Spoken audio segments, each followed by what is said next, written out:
Happy Sunday, freedom fighters. I'm Billy, the president of the Iowa Firearms Coalition, here with our weekly update on everything related to IFC and the Second Amendment.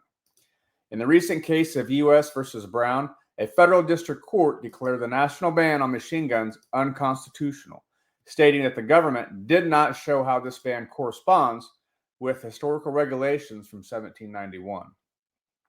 This ruling is currently being reviewed by the Fifth Circuit Court of Appeals. Various Second Amendment advocacy groups, including the National Rifle Association, Firearms Policy Coalition, and the Gun Owners of America, have submitted amicus briefs supporting the lower court's decision. These briefs contend that the government has not established that machine guns are dangerous and unusual, or that their possession lacks historical protection. They highlight that the sanctity of the home is constitutionally important and assert that owning a firearm peacefully within one's home should not be deemed illegal. Amen.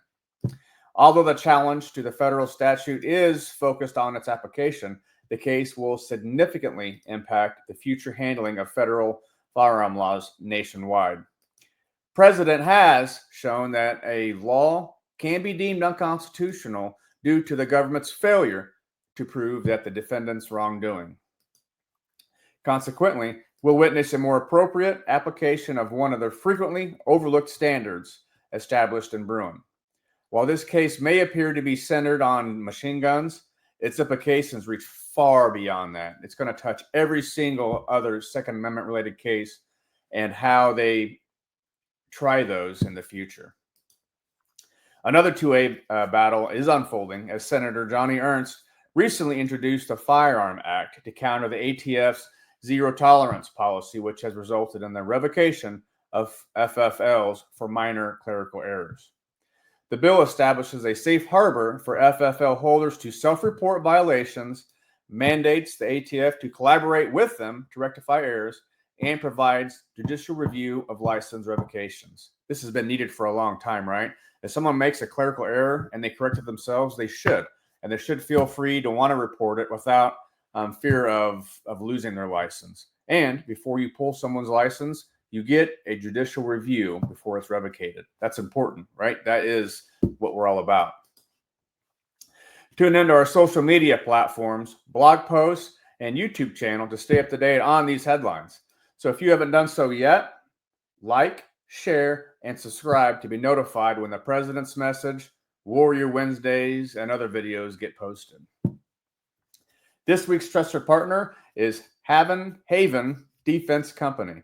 Their mission is to make quality defense of life gear and defend the right to self-protection and all it encompasses. And IFC members get a special discount. Yes!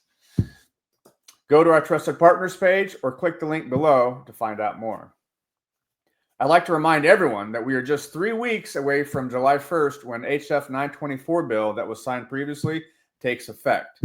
That's July 1st. It impacts gun ownership for young adults aged 18 to 20 years old. If you missed my message from last week, please refer to the link below and also check out Michael Ware's IFC blog for a more detailed overview of HF 924. You're going to want to look into that before this comes in effect so you know what all changes in the law happens for those, your kids, or if you're 18 to 20-year-olds yourself, look into it so you know exactly what to do so you don't get yourself in any kind of legal trouble. That's it for this week's President's Message. Until next time, God bless.